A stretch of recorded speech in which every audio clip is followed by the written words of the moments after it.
Hello, welcome to Tim Anderson Horse Training. Today I'm riding Ringo.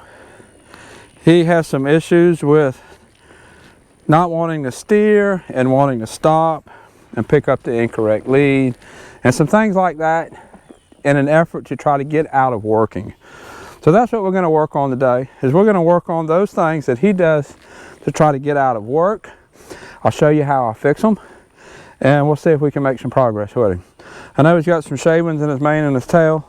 We're going to let those go for right now. When we're done, I need to give him a good bath.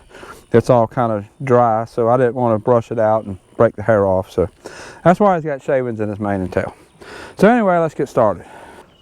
I'm going to start by walking him around just a little bit. I just got on him. I know this horse knows how to steer. This horse has had a good bit of saddle time over the last year. This is not a just beginning colt. Even though he's only 4, he has been ridden a fair amount. I know some of this I'm going to be getting a little bit far from the frame. The problem with filming a horse being ridden is it's either constantly moving or it's constantly zooming in and out. And a lot of what I do is circles and constantly going around in that circle. It just doesn't come out very good. But I believe you'll be able to get the idea of what I'm doing. So I'm going to go ahead and ask him to trot.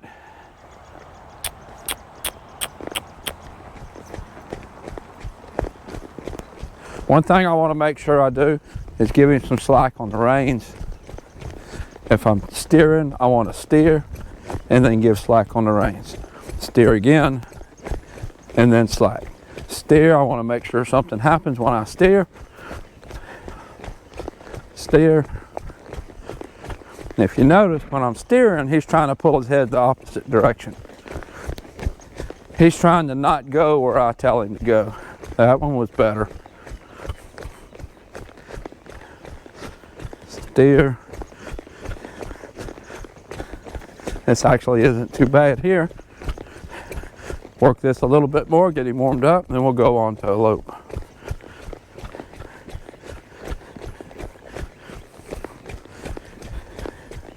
Steer. Good boy. Get slack. Steer.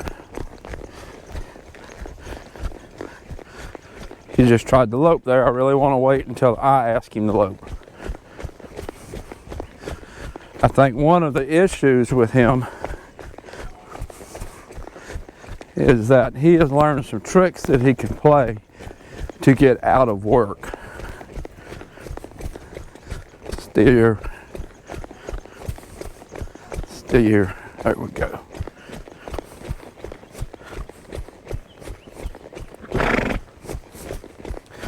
Okay, I'm going to go ahead and ask him to lope. Let's see if we can get the correct lead. I wouldn't be surprised if he picks up the wrong lead in an attempt to get me to break him back down to fix it. So let's see if we can get the right lead. That wasn't too bad. Let me give him a slack rein. Let's see where he goes. I want to keep him in a circle.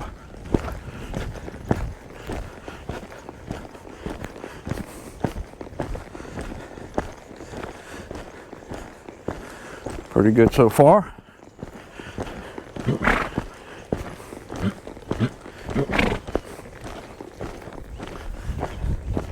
Let's steer over here. Now you couldn't see it. Right when I asked him to steer, I felt his body get stiff. He kind of got stiff in his back end. Kind of jarred me a little bit. Steer.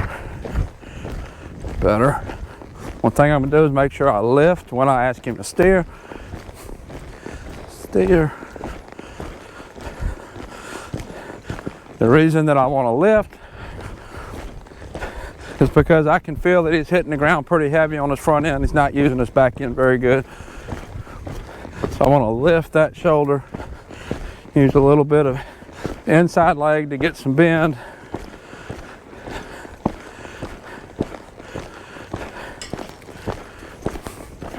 That inside leg is up by the girth for the bend. There we go.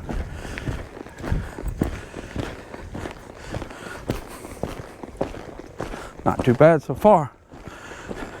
I expect as he starts to get a little tireder, trying to get out of work, it'll get worse. He's inverting right there, so I'm going to lift and steer. Send him forward with my legs.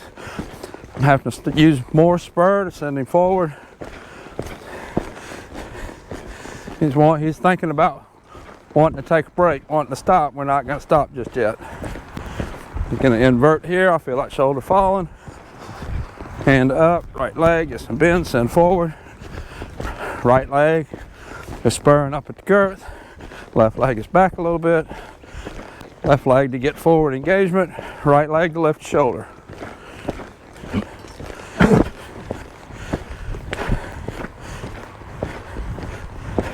Oh, shoulder fell again. Let's pick it back up.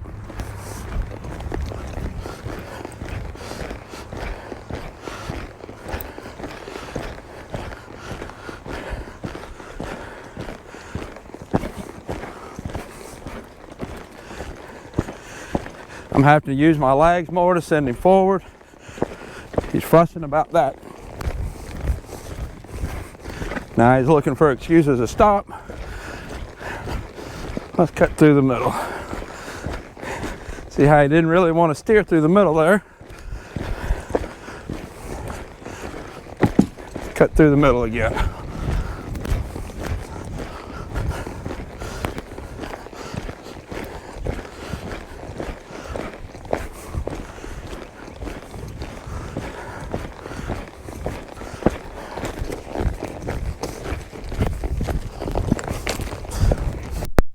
As luck would have it, my battery died right about the time he gave me that little buck. And he was bucked because he was wanting to stop, and I was spurring him to keep going.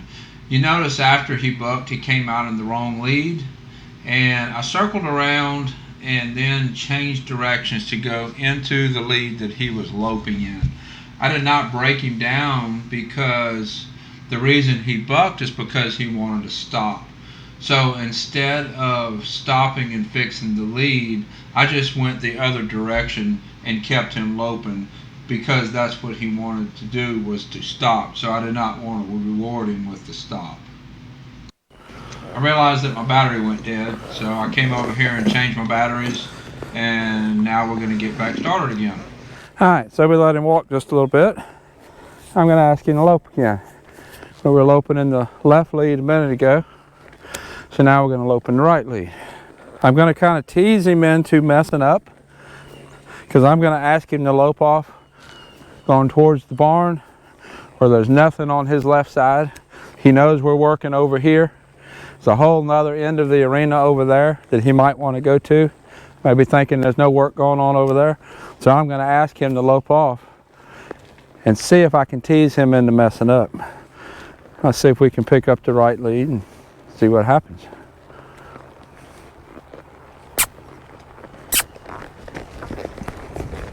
Now that's what I thought. Now what I'm gonna do, see how he was thinking left because there was no work going on over there. Because of the way he is, instead of breaking him down to fix this lead right away, I know we're in the wrong lead, I'm gonna make that wrong decision hard, and look at there, he fixed it himself. He's like, oh, that's a lot of work. I just made that hard. I made him not listening to my lead departure cue hard. Come on. To make him want to fix it.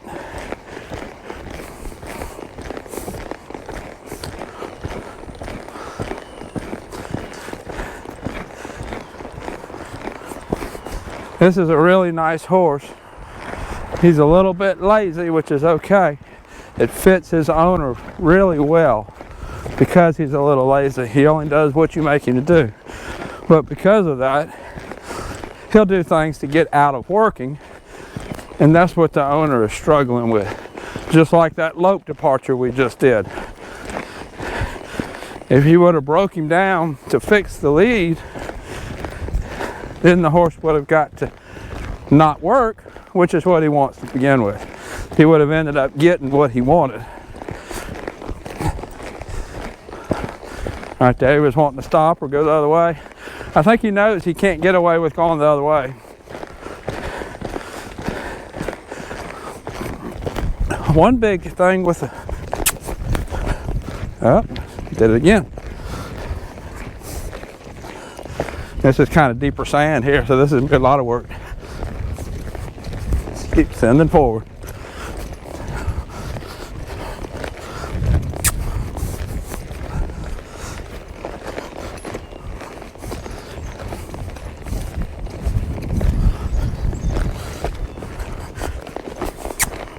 There we go.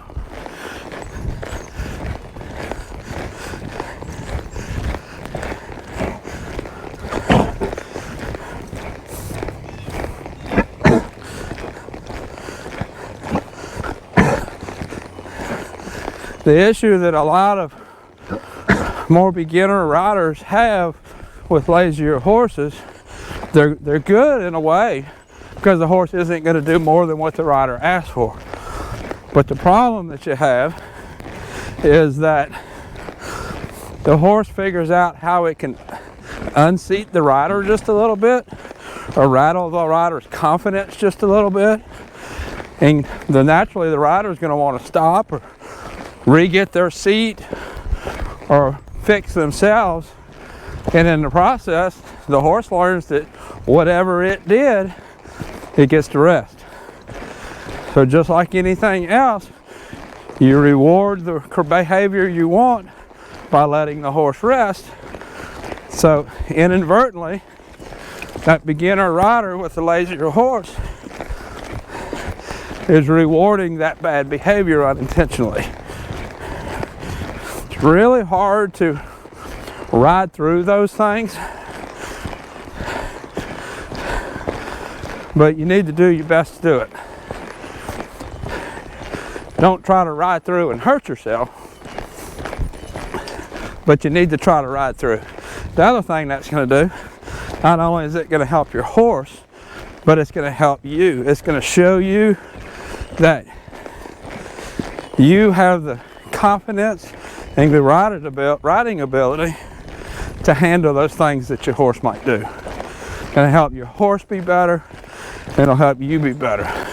This is actually some pretty nice circles.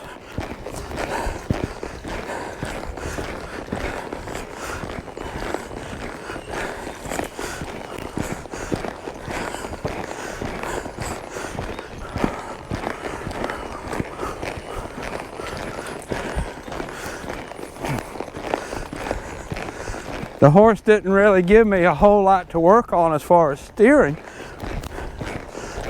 like I had intended.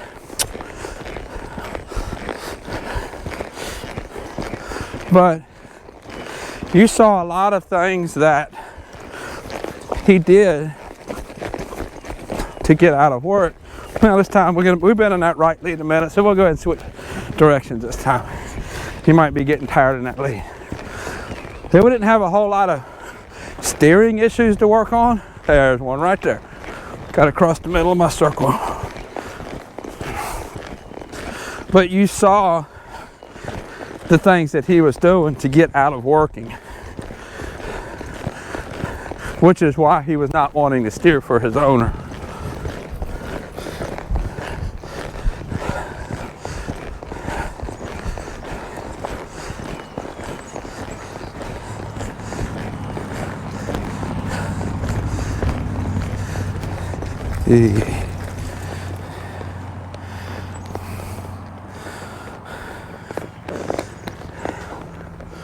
So if you have a kind of lazier horse, what issues does the horse give you to try to get out of work? It's pretty typical for a horse that's a little on the lazier side to try to avoid work. His way of avoiding work is to stop when you don't want him to, pick up the incorrect lead, not steer where you want him to go. So that's kind of his things that he does. And let me know in the comments, what do your more lazier horses do to try to get out of work. So that's going to be it for today with Ringo. I want to thank you for watching. Please subscribe and click the thumbs up button. Until next time.